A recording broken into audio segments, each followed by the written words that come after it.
Well, hello everybody. Welcome to another edition of What's for Dinner. Hello. How are you all doing today?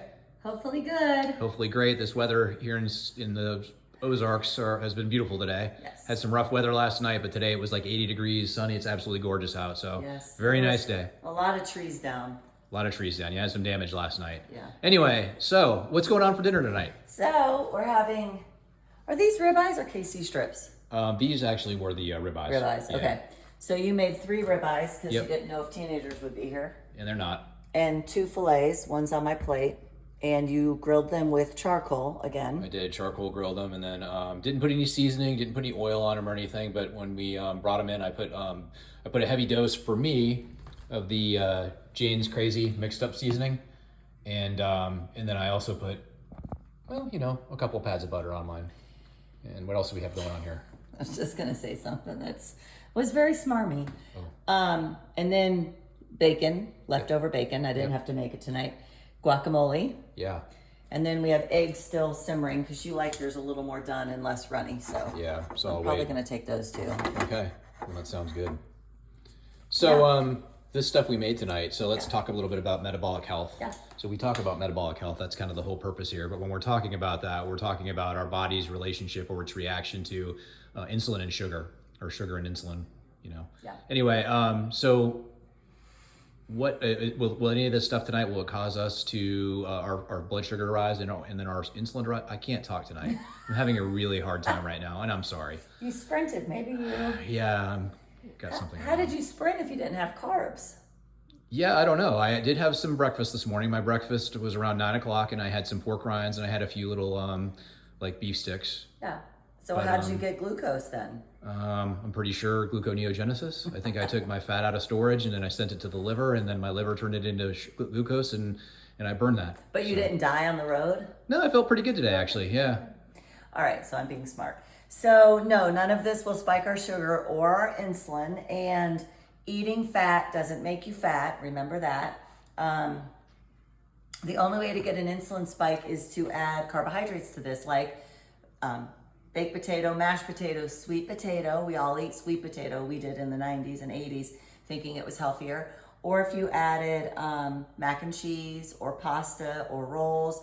So you can go to Longhorn and get this, but if you let them bring bread to your table and you eat bread first, then this is going to get stored as fat, and you're going to have to burn the carbohydrates or the glucose, which is bread and different things. But wait a second. I thought all the stuff you mentioned, so sorry, I almost let the cat out of the bag there. The pasta and the rice, and the potatoes, all that kind of stuff. I thought those were complex carbs, so those were okay because they break down slower in our body. Yeah, all you need is a glucose monitor, a continuous glucose monitor, and everyone deserves one, even if you're not a diabetic. You deserve to know the impact the food you're eating has on you. So your doctor will probably refuse to prescribe it, but come June, it has been approved for over-the-counter sales. Okay. So when it happens in June, you should go get one, pop it on, and wear it for 2 weeks. The sensor lasts 2 weeks. And experiment. I tell people the first 4 days, eat your normal way, like pasta and potatoes and all that stuff, fruit, and then the last 10 days to eat this way. Yeah, and those there's an app on your phone you can use, and the app will sync with the glucose monitor that you're wearing. Yeah. And you'll be able to look at all the data that comes across on your phone on the app. So you just scan your. if you're not techie, get somebody who is to help you out with that. You'll be techie in no time. It's not that hard, even for a non-techie person. But I have a little visual aid for tonight. I copied this down at the office.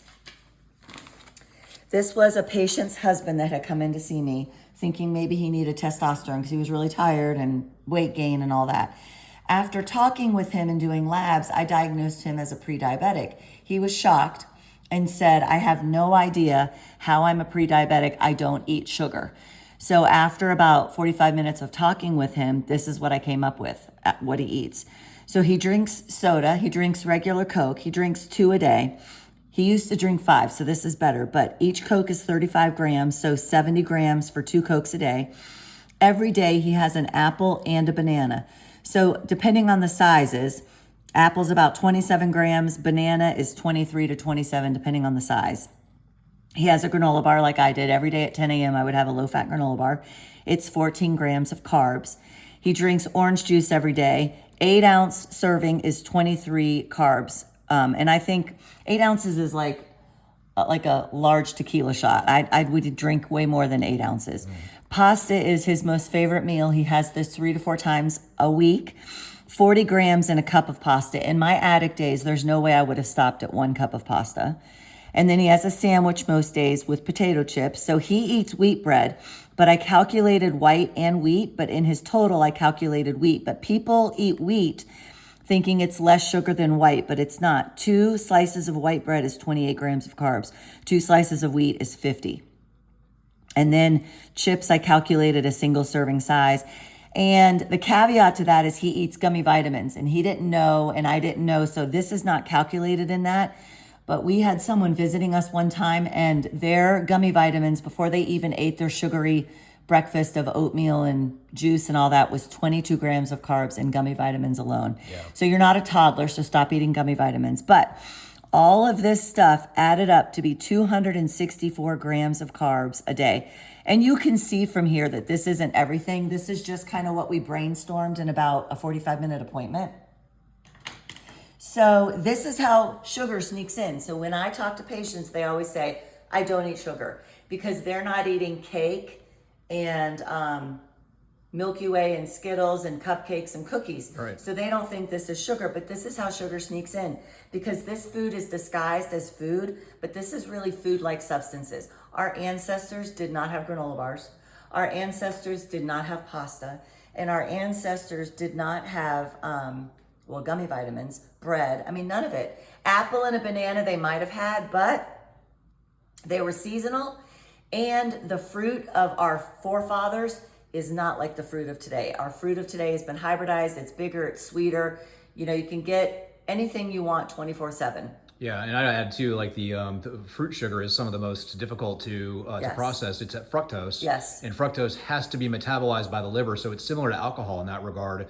So that's how another reason you can get fatty liver is anything that the liver cannot process that's above and beyond what it can metabolize will be stored on the liver, and it's visceral fat. And visceral fat is the fat around the organs. So visceral fat is a huge biomarker for disease. Period. You do not want fat around your organs. No. So anyway, this is the problem. So many times people come in and they tell me they eat healthy. I have to quantify that now. Usually that means I don't eat red meat. That's not healthy. And they're eating these food-like substances and thinking these are healthy. So this is how stuff sneaks in. At 264 grams of carbs a day, this guy's insulin clearly is high. He has prediabetes, but he doesn't stand a chance of losing weight, because your insulin is always going to be responding to that blood sugar. In order to lose weight, you got to get your insulin to come down. Yeah. So good stuff. That's how it works. Yeah, that's powerful. It just shows you how easy it is. And you get this, I mean, this is literally, almost every day of the week with a new patient coming in talking about, I don't eat sugar, but then you go into what they are eating, and you see that these are all sugars. Just because they're a carbohydrate on the package doesn't mean they don't break down into glucose in your body. Right. The other big thing I see people eating oatmeal, and this guy didn't eat oatmeal, which is good, but a pack of oatmeal, I mean, we had it on What's for Dinner a while ago.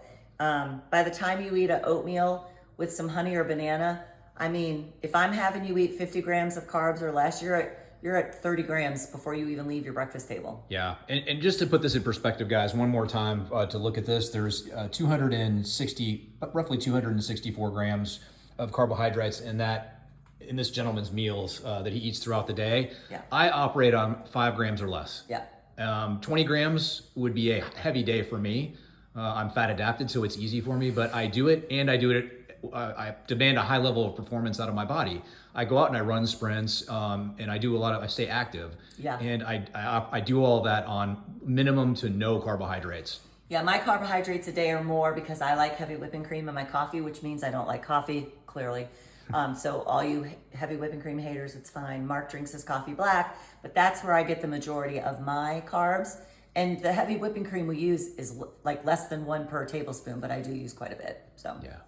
But anyway, all right, that's guys. how stuff sneaks in. That's when you're thinking you don't eat sugar, look at that list. That's how it sneaks in. Awesome. Good stuff.